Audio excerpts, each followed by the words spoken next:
today I'm going to speak about the spirit of Absalom. और आज मैं बात करने वाला हूँ अब्सलोम की आत्मा के बारे में। And Absalom was David's son. जैसे कि हम जानते हैं अब्सलोम कौन था? दाऊद का पुत्र था। And we see, if you read scriptures, you will know that Absalom, he had a sister, okay, and she was raped by one of the brothers. और जैसे कि हम जानते हैं अब्सलोम की एक बहन थी, उसके ऊपर रेप किया गया था। And we see that it was Absalom's step brother who raped और Tamar. जिसने रेप किया था वो अब्सलोम का एक भाई था। Yes, so Step brother. David had many wives, so he had sons from many wives. So Absalom was one of the son, and we see that because when his brother raped his sister, first and foremost, David did not bring correction at that moment. और जैसे कि हम जानते हैं अब्सलोम के बहन के ऊपर रेप लग किया था और उसी के घराने में था। वहाँ पे दाऊद ने क्या किया? अपने लड़के को उसने करेक्शन नहीं किया, जबकि उसने एक बड़ी गलती की थी। So we see that many a times parents need to bring correction to the children, but they fail to do it. We see even Eli's children, yes, Eli's sons, yeah, they went against God, they disobeyed God, and so we need to understand that as parents we need to discipline our children. उसी तरह से ज़्यादातर माँ बाप जब बच्चे कुछ गलतियाँ करते हैं तो हमें उन्हें उसी समय सुधारना है, नहीं तो ऐसे बुरे हालत होते हैं। जैसे कि हम जानते हैं अलिया के जब बच्चे थे, उन्होंने भी कुछ ऐसे बुरे काम किए, तभी भी उनको गलतियाँ जो की थी सुधारी नहीं, बहुत बुरा असर उनकी ज़िंदगी में हुआ।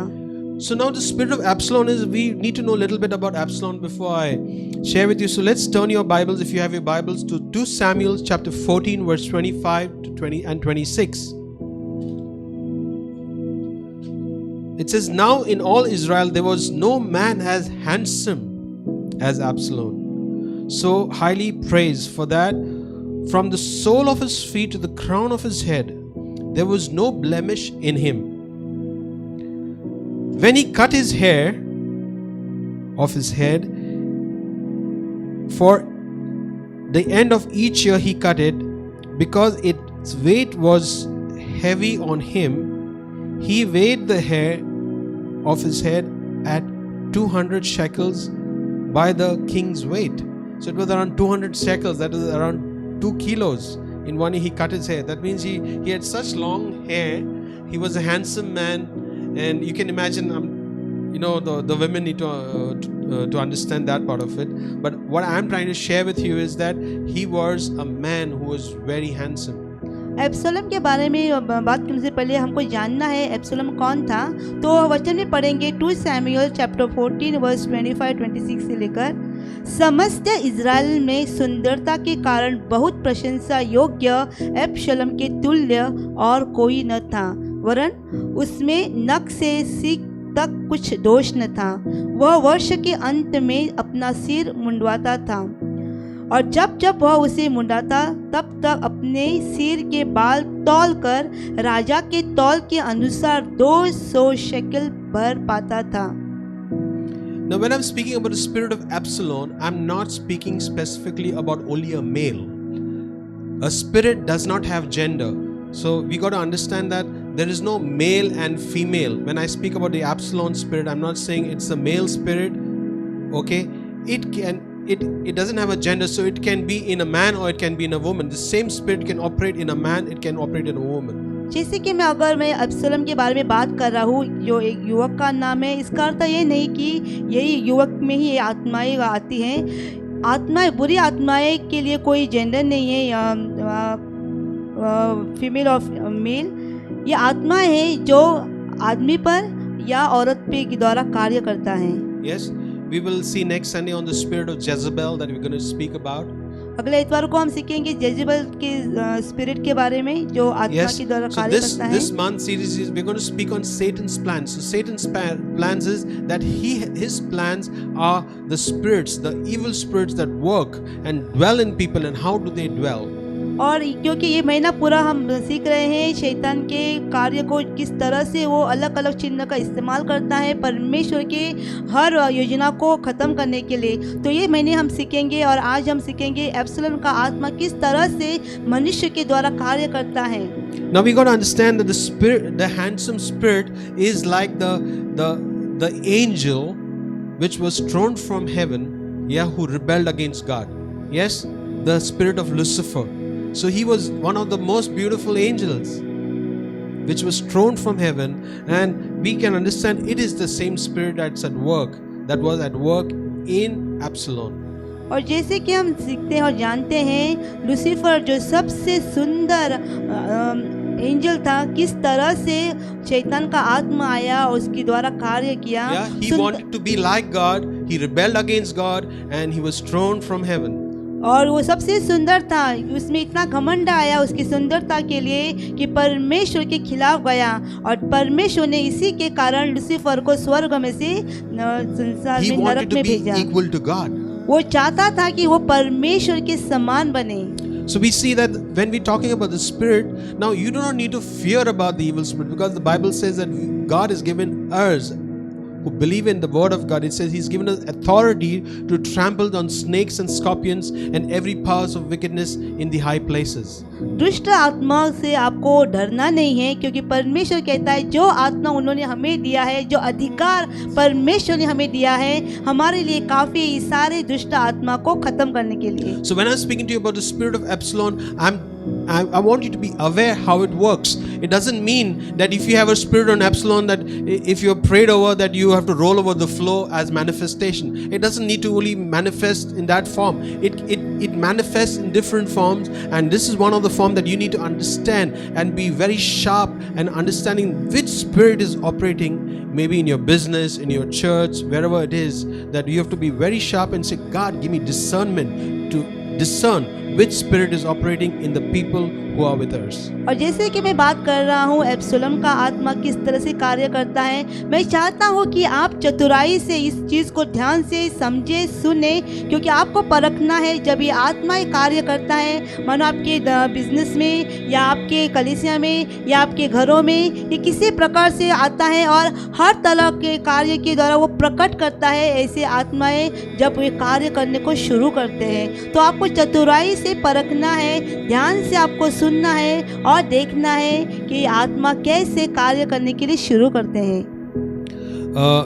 I want you to turn your Bibles to 2 Samuel chapter 13 verse 24 to 27. It says, Absalom came to his father the king and said, Behold, your servant has sheep shearers. Please let the king and his servants go with your servant. But the king said to Absalom, No, my son, we should not all go, for we will be burdened to you. Although Absalom strongly urged David, still he would not go, but he gave him the blessings. Then Absalom said, If not, then at least let my brother Amnon go with us. And the king said to him, Why should he go with you? But Absalom urged him again, and he says, Let Amnon and all the king's sons go with him. और हम पढ़ेंगे 2 Samuel chapter 13 verse 24 से 27 तक। वह राजा के पास जाकर कहने लगा, विनती यह है कि तेरे दास की भेड़ों का ऊन कतरा जाता है, इसीलिए राजा अपने कर्मचारियों के समेत अपने दास के संग चले। राजा ने अबशालोम से कहा, हे मेरे बेटे, ऐसा नहीं, हम सब न चलेंगे, ऐसा न हो कि तुझे अधिक कष्ट हो। तब अबशालोम ने विनती की और उस पर दबाव डाला, परंतु उसने जाने से इनकार किया, तो भी उसे आशीर्वाद दिया। तब अबशालोम ने कहा, यदि तू नहीं तो मेरे भाई अम्नोन को हमारे संग जाने दे। राजा ने उससे पूछा, वह तेरे संग क्यों चले? परंतु अबशालोम ने उसे ऐसा दबाया कि उसने अम्नोन और सब राजकुमारों को उसके साथ जाने दिया। Now we got to understand that Absalom was very hurt that his sister was raped by Amnon. हमें एक बात को जानना है, एब्सलोम को बहुत गुस्सा आया था जब उसके बहन के ऊपर रेप किया गया था।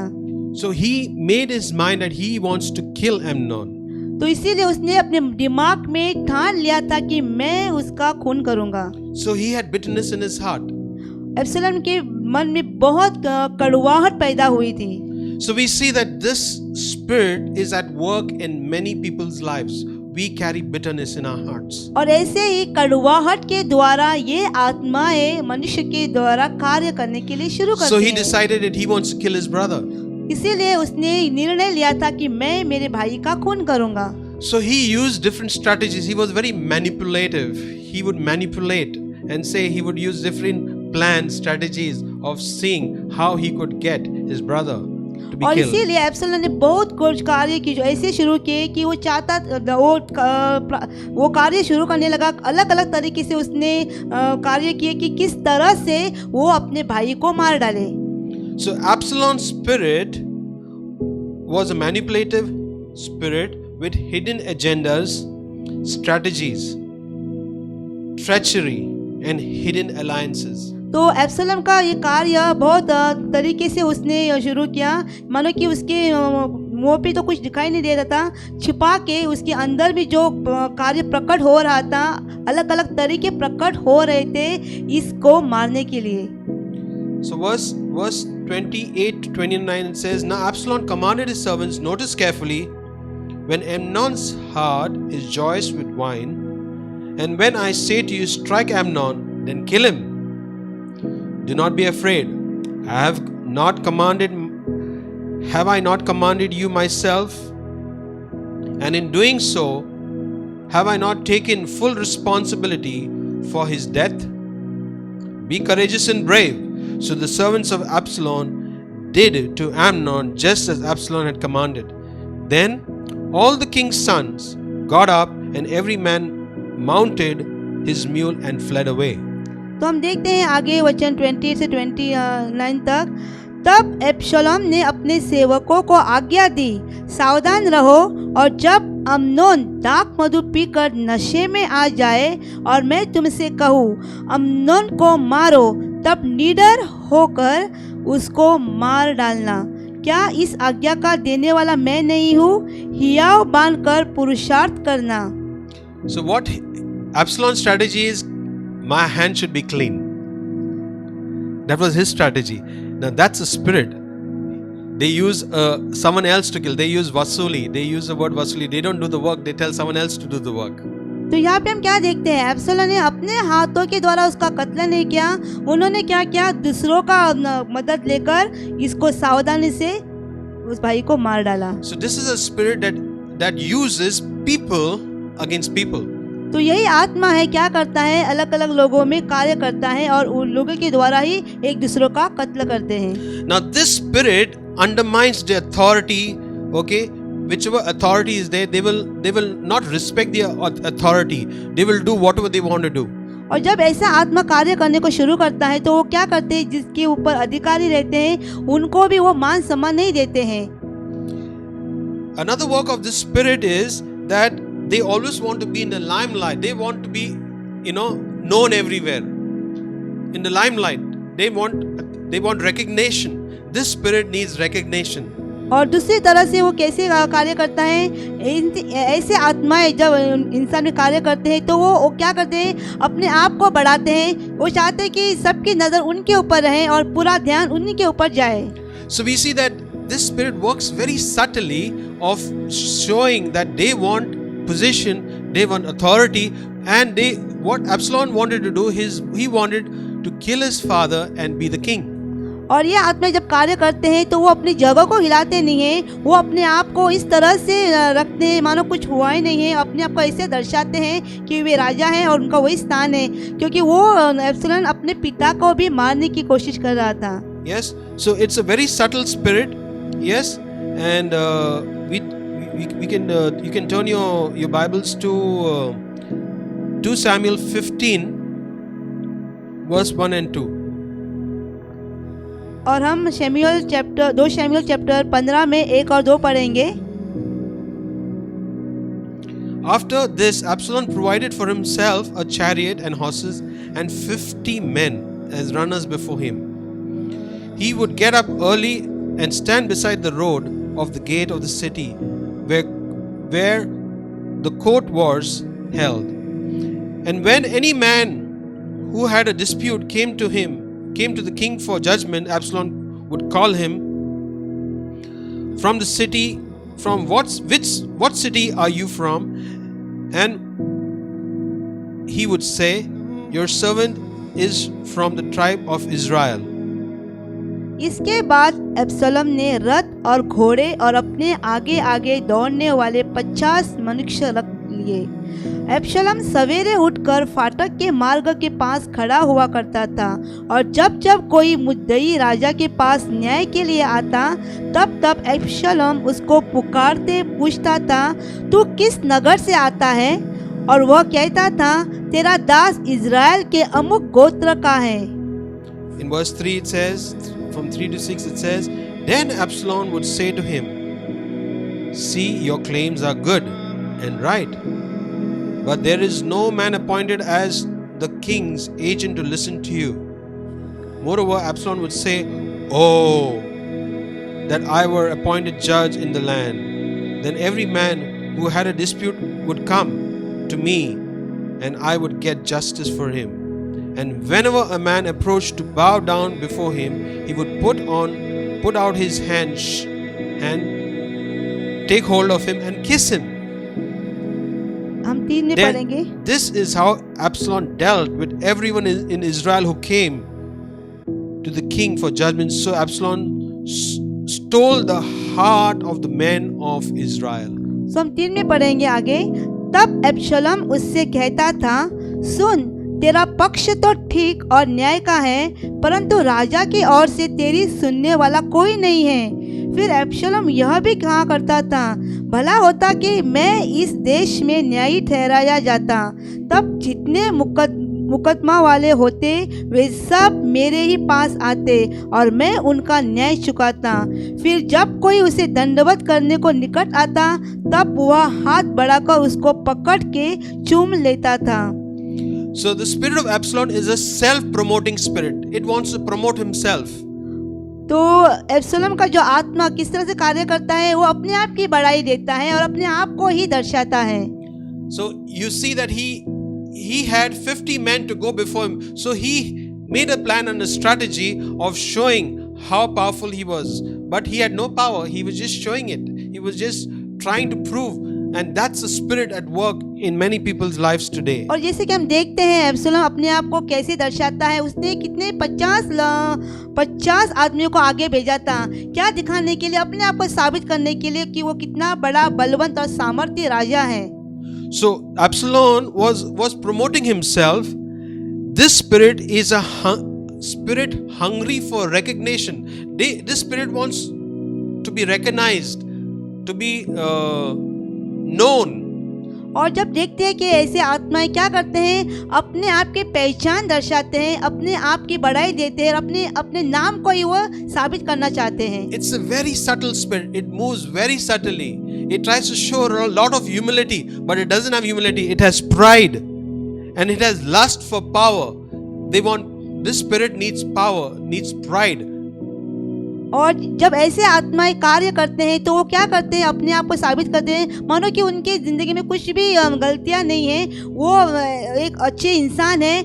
लेकिन जब ये आत्माएं कार्य करते हैं, वे सिर्फ अपने आप की बड़ाई, अपना नाम और अपना काम यही दर्शाने की कोशिश करते हैं। So the spirit of Absalom targets leadership, people in leadership, targets people in high places in leadership. और ऐसे आत्माएं किनको ज़्यादातर कार्य करते हैं, उन लोगों की ज़िंदगी में जो अधिकारी हैं, जो बड़े बड़े अगुवाई हैं, उनकी ज़िंदगी में ज़्यादातर कार्य करने लगते हैं। Yet it tries to seek positions. This spirit wants to get a position with doing the wrong plan, with the wrong motive, with the wrong intention. और इनकी सोच क्या हमेशा गलत रहती है, उनकी सोचने का तरीका भी गलत रहता है। और वो क्या करते हैं, अपने आप को बड़ापन पाने के लिए सब चीज़ों में से अपने ही नाम को दर्शाते हैं। So we see that the spirit of Absalom is a very subtle spirit, moves very subtly and wants take positions in places which they are not supposed to be taking. और ऐसे आत्मा क्या करते हैं, बहुत धीरे से ऐसे कार्य करते हैं ताकि वो उस स्थान को हासिल करे जो स्थान उनके लिए नहीं रहता है. If you are faithful to God, God will lift you, because the Bible is very clear. It says God lifts up the humble, not the people who have pride. इसीलिए जैसा वचन कहता है, परमेश्वर उनको ही उठाता है जो नम्र स्वभाव के रहते हैं. Yes, and wait for the right timing. God will lift you up. Don't push yourself ahead. इसीलिए सही समय का उपयोग करो. समय के अनुसार ही परमेश्वर कार्य करेगा. आपको रुकना है, समय के लिए आपको रुकना है.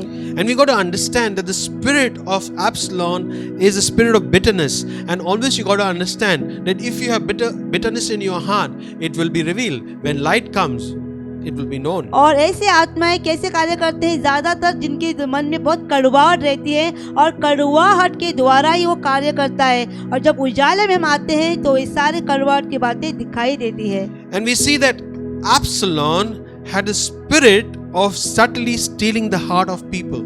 और ये आत्माएं, एब्सलोम का आत्मा कैसे कार्य करता है, धीरे से ऐसा कार्य करता है कि वो लोगों के दिलों को भी छूता है. And shows a lot of concern. Actually doesn't have concern. His intention is very different. He wants to take position. और इसका अर्थ क्या यहाँ पे कहता है, वो कार्य करते हैं एक ही चीज के लिए, उस जगह को अपना नाम रखने के लिए, अपना नाम दिखाने के लिए. And we see that this spirit is at work in churches, in businesses, and everywhere. This spirit is at work. और ऐसे आत्माएं सब जगह पे कार्य करते हैं, कलीसिया में, आपके धंधे में, घरों में, कहाँ रहते हैं, ऐसे आत्माएं काम करने लगते हैं. And we see that Absalom wanted the position of his father, so he decided to have war against his own father.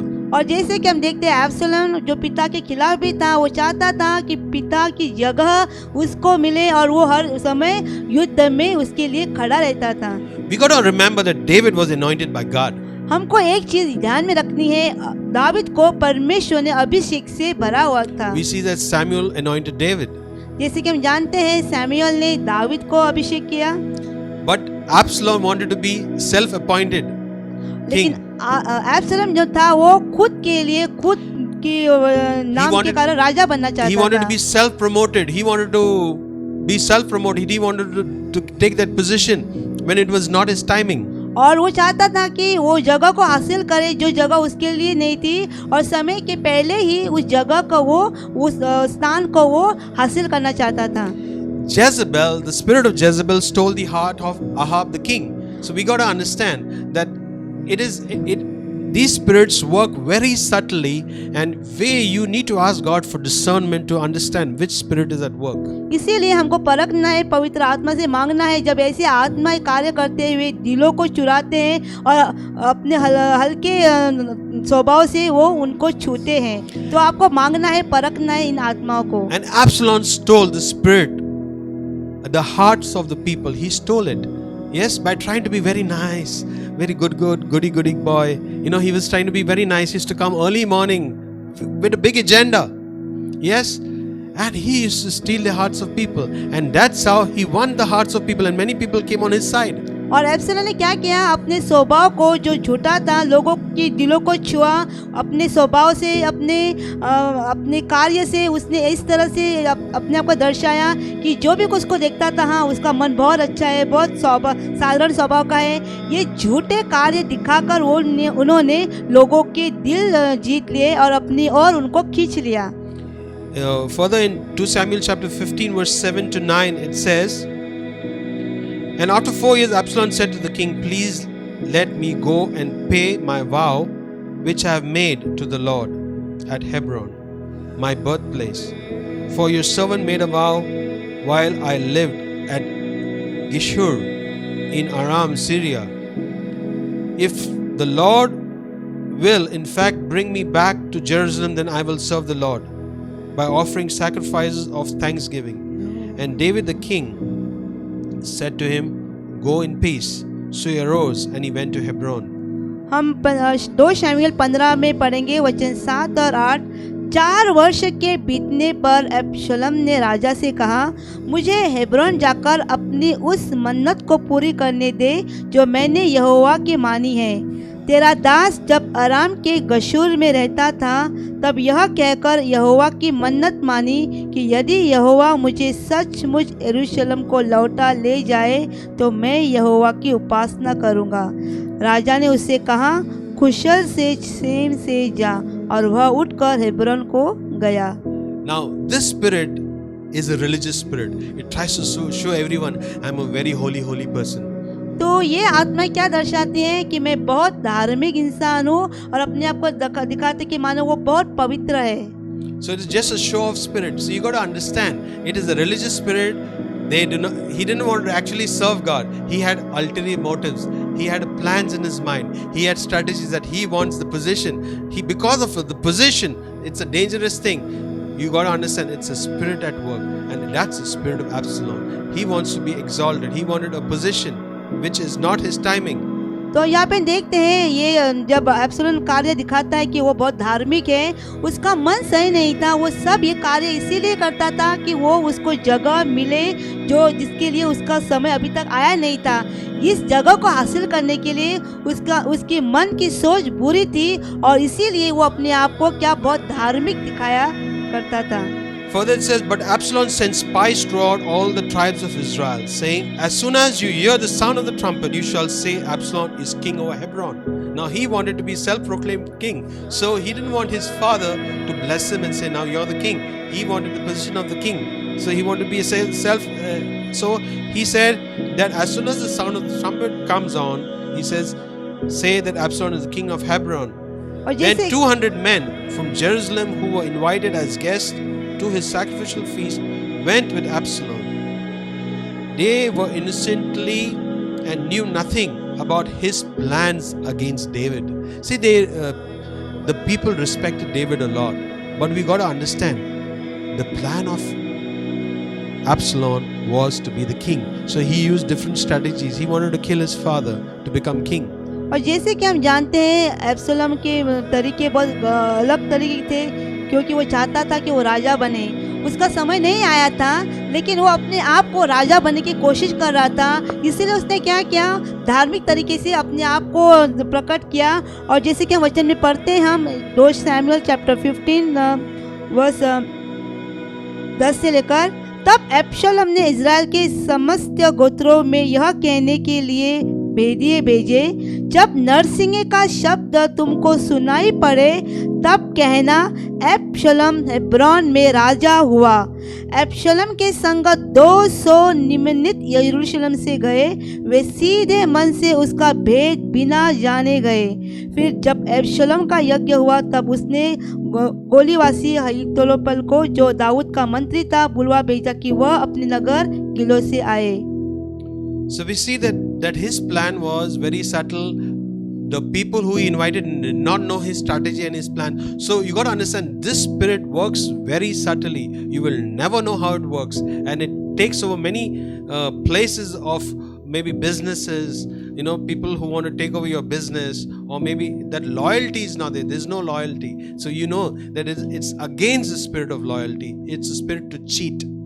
तो हम यहाँ पे देखते हैं अब्शलोम ने जितने लोगों को बुलाया, वे उनमें से कोई नहीं जानता था कि अब्शलोम के मन में क्या है, क्योंकि उन्होंने खुद स्वयं को राजा घोषित करने के लिए सबको बुलावा भेजा और सब लोग आए थे। तो यहाँ पे क्या करता है अब्शलोम, अपने आप को ही प्रकट करता है, क्योंकि ये आत्माएं इस तरह से कार्य करते हैं अपना स्थान बनाने के लिए। और यही आत्माएं अलग अलग तरीके में अलग अलग जगह पे कार्य करते हैं। मानो आपके धंधे में, आपके कलीसिया में, आपके घरों में, कहाँ भी जाओ, ये अलग अलग स्थान में कार्य करते हैं और अपने आप को दर्शाते हैं।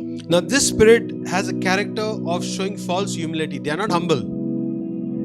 Yes, this spirit has a lot of pride, but they will just show dharmikta. You know what I'm saying? I'm very humble. I'm very nice. That spirit is only a show of spirit, and that's what you need to be able to understand and discern. तो ऐसे आदमी क्या करते हैं, वो उनमें नम्रता नहीं रहते हैं, लेकिन अपने स्वभाव से, अपने घमंड स्वभाव से एक ही चीज़ हासिल करने को चाहते हैं ताकि उनकी वो जगह हो, उन्हें मिले। इसीलिए वो अपने आप को क्या करते हैं, बहुत धार्मिक तरीके से दर्शाते हैं, मानो उनके मन सही है, उनकी सोच सही है, लेकिन वे बहुत हल्के से कार्य करते हैं और अपने आप को वहाँ पे जगह बनाने के लिए कोशिश में लेते हैं। So we got to understand that what happens to the spirit, what happens to Absalom when he tries all these strategies. Ultimately, what happens to him? और हम देखते हैं ये सारे तरीके एब्सलोम ने चुने थे सिर्फ अपने आप की जगह बनाने के लिए। हम देखते हैं उसका असर क्या हुआ और किस तरह से एब्सलोम What was Absalom's end? We see it. Let's go turn your Bibles to 2 Samuel 18. Chapter 18 verse 9 to 12. It says, Now Absalom met the servants of David. Absalom was riding on his mule, and the mule went under the thick branches of a massive tree, and his head was caught in it, the thick branches of the tree, and he was left hanging in midair between heaven and earth, while the mule that had been under him kept going. A certain man saw it and informed Joab, saying, I saw Absalom hanging on a tree. Joab said to the man who informed him, You saw him? Why then did you not strike him there to the ground? I would have given you 10 pieces of silver and a belt. The man told Joab, Even if I were to feel the weight of 1,000 pieces of silver in my hand, I would not put my hand against the king's son. For we all heard the king commanded you Abishai and Ittai, saying, Protect the young man Absalom for my sake. तो वचन में पढ़ेंगे 2 Samuel chapter 18 verse 9 से 12 तक। संयोग से अब्शलोम और दाऊद के जनों की भेंट हो गई। अब्शलोम एक खच्चर पर चढ़ा हुआ जा रहा था कि खच्चर एक बड़े बांज वृक्ष की घनी डालियों के नीचे से गया और उसका सिर उस बांज वृक्ष में अटक गया और वह अधर में लटका रह गया और उसका खच्चर निकल गया। इसको देखकर किसी मनुष्य ने योआब को बताया, मैंने अब्शलोम को बांज वृक्ष में टंगा हुआ देखा। योआब ने बताने वालों से कहा, तूने यह देखा, फिर क्यों उसे वही मार के भूमि पर न गिरा दिया? तब मैं तुझसे 10 टुकड़े चांदी और एक कटिबंध देता। उस मनुष्य ने योआब से कहा, चाहे मेरे हाथ में 1000 टुकड़े चांदी तौल कर दिए जाए तो भी राजकुमार के विरुद्ध हाथ न बढ़ाऊंगा, क्योंकि हम लोगों के सुनते राजा ने तुझे और अभिषेक और इत्ते को यह आज्ञा दी, तुम में से कोई क्यों ना हो उस जवान अर्थात अबीशलोम को छू न पाए। Joab said, further it says, I am not going, further it says in 14, it says, Joab said, I am not going to waste any more time on you. Absalom was still alive, so Joab took 3 spears and struck them through Absalom's chest. 10 of Joab's bodyguard came over and finished him off. Then Joab blew a trumpet to signal his troops to stop chasing Israeli soldiers. Then they threw Absalom's body into a deep pit in the forest and put a big pile of rocks over it. Meanwhile, the people of Israel had all run back to their own homes. And Absalom was alive. When Absalom was alive, he had set up a stone monument for himself in the King Valley. He explained, I don't have any sons to keep my name alive. He called it Absalom's monument, and that is the name it still has today. So we see that the tomb is still there in Israel. तो 14 से हम पढ़ेंगे आगे। योआब ने कहा, मैं तेरे संग यूं ही ठहरा नहीं रह सकता, इसीलिए उसने 3 लकड़ी के तीर हाथ में लेकर एब्शलोम के हृदय में जो बांज वृक्ष में जीवित लड़का था छेद डाला। तब योआब के 10 हथियार ढोने वालों जवानों ने एब्शलोम को घेर के ऐसा मारा कि वह मर गया। फिर योआब ने नरसिंगा फूंका और लोग इज़राइल का पीछा करने से लौट आए, क्योंकि योआब प्रजा को बचाना चाहता था। तब लोगों ने एब्शलोम को उतार के उस वन के एक बड़े गड्ढे में डाल दिया और उस पत्थरों का एक बहुत बड़ा ढेर लगा दिया, और सब इजरायली अपने अपने डेरे को भाग गए।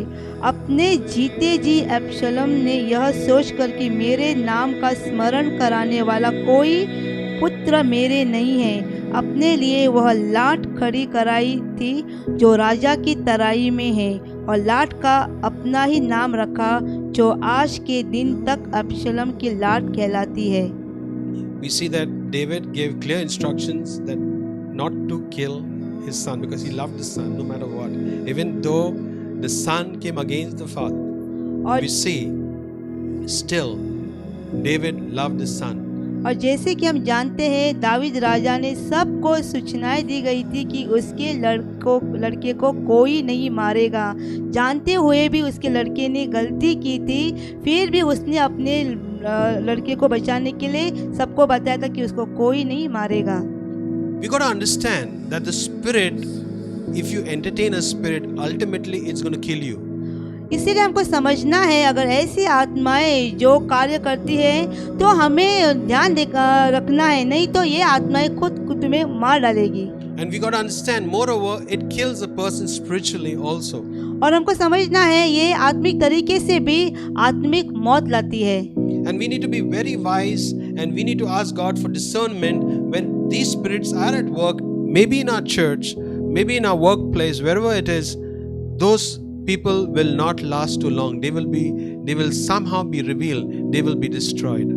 इसीलिए हमें परमेश्वर से मांगना है और हमें आत्मा को परखना है और मांगना है परमेश्वर से। जब ऐसे आत्मा कार्य शुरू करती है, चाहे कलीसिया में, चाहे धंधे में, कई जगह पे, तो हमको परमेश्वर से मांगना है, क्योंकि ऐसे आत्माएं ज़्यादातर नहीं टिकेगी, कभी ना कभी उनका नाश होगा ही। Don't try to run ahead of what God has planned for you. इसीलिए आगे मत दौड़ो, जो परमेश्वर की योजना है उसी के लिए रुको। Let God do a work of purification in our lives. परमेश्वर को हमारे जिंदगी में शुद्धता का काम करने दे। And let us go to the scripture in Romans chapter 12 verse 1 and 2. It says, it was a final thing to everyone. It says, therefore I urge you, brothers and sisters, by the mercies of God, to present your bodies as a living sacrifice, holy and well pleasing to God, which is your rational act of worship. And do not be conformed to this world any longer with its superficial values and customs, but be transformed and progressively changed as you mature spiritually by the renewing of your mind, focusing on godly values and ethical attitudes, so that you may prove for yourself what the will of God is, that which is good and acceptable and perfect in His plan and purpose for you. Romeo में हम पढ़ेंगे, Romeo chapter 12 verse 1 और 2 में से, इसीलिए हे भाइयों, मैं तुमसे परमेश्वर की दया स्मरण दिलाकर विनती करता हूँ कि अपने शरीरों को जीवित और पवित्र और परमेश्वर को भावता हुआ बलिदान करके चढ़ाओ, यही तुम्हारी आत्मिक सेवा है।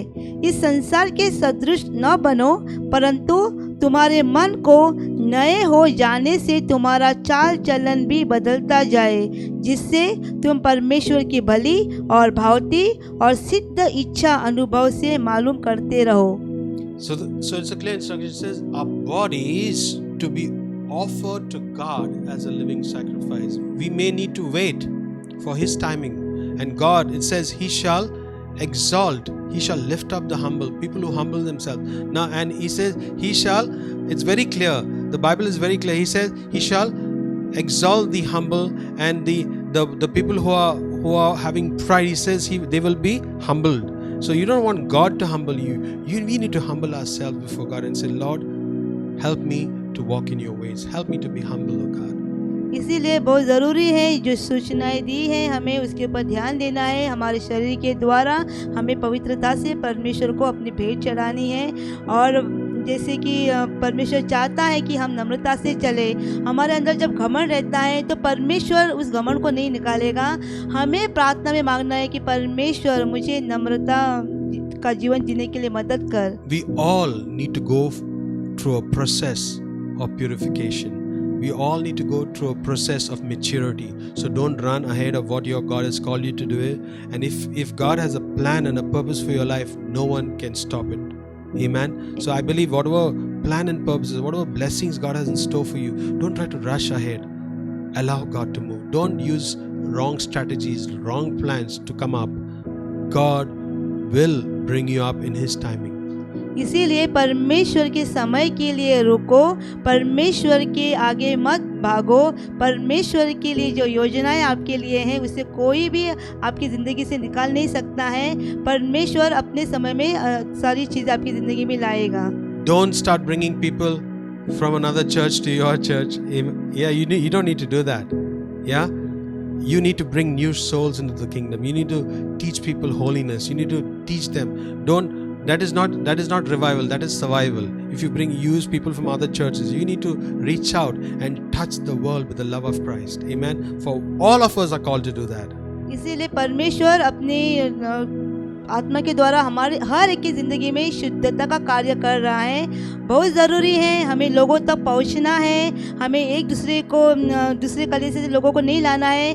बहुत लोग दुनिया में है, जाओ उनको बचाओ और उनको लेकर आओ, क्योंकि परमेश्वर ने यही कार्य के लिए हमें चुना है। Pray for people at this time. People who do not have hope, give them hope. Tell them about the living God. Don't give them negative report of coronavirus. Don't tell them this is what coronavirus is going to do to you. Say what God can do to you. Amen. इसीलिए परमेश्वर की भरोसा रखा है। हमें एक दूसरे का भरोसा मानना है। हम जानते हैं पूरी जगह कोरोना का वायरस इतनी तरह से कार्य कर रहा है कि भय उत्पन्न हो रहा है। उनको ये बातें मत सुनाओ। सबको हमारे जीवित परमेश्वर की आशा पे उनके मन बढ़ाने के लिए मदद करो। You have to take all the precautions laid down by the government. We need to honor our government. We need to honor the rules and regulations laid down by the government. Don't do things that the government is telling us to do. We need to do it. Don't do the things that you want to do and you want to move ahead faster. Okay? Don't rush. Take it easy. God has a plan and a purpose for your life, and He will exalt you at the right time. इसीलिए जो सरकार ने हमें नियम दिए हैं उस नियम का पालन करो, क्योंकि जो कुछ हमें बताया गया है उसको हमें सुनना है। परमेश्वर के लिए रुको। परमेश्वर सब चीजें आपके लिए भलाई के लिए उत्पन्न करेगा। Thank God, our chief minister is saying beyond Aka. At least he's saying that. He's not saying have fear. He's saying do not fear. So good. तो धन्यवाद दे दो हमारे परमेश्वर के लिए, जो हमारा चीफ मिनिस्टर प्रमोद सावंत कहता है मत डरो। जाके भय है वो क्या कहता है, मत डरो। People will not die of coronavirus. People will die of fear.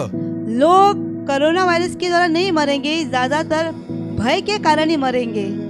The fear will grip the lives of people, and we need to let them overcome the fear with faith. And let us continue to pray for people and still instill the faith in their lives and believe that God will do great and mighty things, that no weapon formed against us shall prosper. इसीलिए हमें प्रार्थना करनी है सारे लोगों के लिए जो भय में जी रहे हैं, कि हम विश्वास के द्वारा इस भय की आत्मा को हराएंगे और एक दूसरे को उत्तेजित करके हम प्रभु की प्रार्थना के द्वारा हम आगे बढ़ेंगे। So if you have received God's word this evening, तो आज ये वचन आपने सुना है and you're ready to accept, to make sure that your body is given as a living sacrifice unto God, let us pray this evening. और जैसे कि अपना वचन के अनुसार कहा गया है, अपना शरीर भी परमेश्वर को ये भावता हुआ भेंट चढ़ाओ जो उसकी आत्मिक सेवा है। आइए हम प्रार्थना करें इस समय। You can close your eyes and say this prayer after me. अपनी आंखें बंद करें और मैं प्रार्थना करता हूँ इस समय। Our Father in heaven, हे परमेश्वर पिता, I come before you in the name of your Son Jesus. मैं आपके सामने आता हूँ प्रभु यीशु मसीह के नाम से। Jesus, forgive me यीशु मुझे क्षमा कर for all the wrong things that I have done, सारी जो बुराइयां मैंने की है, to get the wrong promotions, गलत तरीका इस्तेमाल किया है, Lord Jesus, forgive me. मुझे इस समय क्षमा कर। I repent of all my sins. मैं पश्चाताप करता हूँ मेरी बुराई के कार्य के लिए। I open the door of my heart to you. मेरे दिल का दरवाजा मैं खुला करता हूँ। Come into my heart and be the Lord of my life. आ मेरे दिल में और बन जा मेरे जीवन का दाता। Thank you, Jesus, for the gift of your Holy Spirit. शुक्रिया प्रभु यीशु, पवित्र आत्मा का तोहफा आपने दिया है। I welcome you, Holy Spirit. पवित्र आत्मा, मैं आपका स्वागत करता हूँ। Come, Holy Spirit, come and take charge आ जा पवित्र आत्मा और तू काबू ले ले of my thoughts, मेरे my विचारों words, पे, my deeds. मेरे शब्दों पे, मेरे कार्यों पे। Holy Spirit, I give you charge and control of my body, my soul, and my spirit. पवित्र आत्मा, मैं आपको काबू लेने के लिए कहता हूँ, मेरे सोच पे, मेरे आत्मा पर, मेरे प्राण पर। I thank you, Lord, that you have taken charge of this body. धन्यवाद देना चाहता हूँ, आपने मेरे पूरे शरीर पे काबू लिया है। Help me to walk in your ways मदद कर मुझे आपके ही मार्गों में चल सकूं, through the power of your Holy Spirit and through your word. पवित्र आत्मा के द्वारा और आपके वचन के द्वारा। We thank you, Lord, for your word once again. मैं धन्यवाद देना चाहता हूँ फिर से आपके इस वचन के लिए, I make this prayer in Jesus' name. और मैं ये प्रार्थना प्रभु यीशु मसीह के नाम से करता हूँ। Amen. So Amen. if you're going through a struggle in your life, I would encourage you to please send us a WhatsApp message and we will continue to pray for you, and do stay connected with us. और Thank you. आपकी ज़िंदगी में कठिनाइयाँ हैं, मैं चाहता हूँ जो नंबर नीचे दिया गया है व्हाट्सएप पे, आप अपने प्रेयर रिक्वेस्ट भेजिए, हम आपके लिए प्रार्थना करेंगे। God bless you and have a good week ahead of you. God bless you, और आने वाला सप्ताह आपके लिए आशीषित बने And do रहे। stay connected with us for the next Sunday's message at 6 o'clock. So please be there with us on live stream. Thank you. और हमारे साथ रहना ऑनलाइन सर्विस के द्वारा। Thank you.